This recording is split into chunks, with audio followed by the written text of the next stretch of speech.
зебусанами Тоҷикистон ҷоизаи Mrs International 2016-ро соҳиб шуд. Ин ҷоиза ба Парвина Саидова дар озмуни маликаи зебоии ҷаҳон дар шаҳри Остона тақдим гардид. Зиёда аз 20 давлат буд ва 120 нафар аз тамоми гӯшаи канор омадан.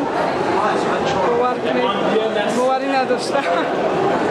ин ҷоизаи шумо масалан чӣ имкониятро метиҳад барои шумо? мо як умра рӯйхат гирифтем бар ҳамаи озмун. Дар тамоми ҷоне ки ин озмун мегузарад, мо метавонем бепул бе ҳеҷ рафта иштирок кунем. ин пирӯзӣ заминаро барои ширкати ӯ дар озмунҳои зебоии Русия ва Фаронса фароҳам кард.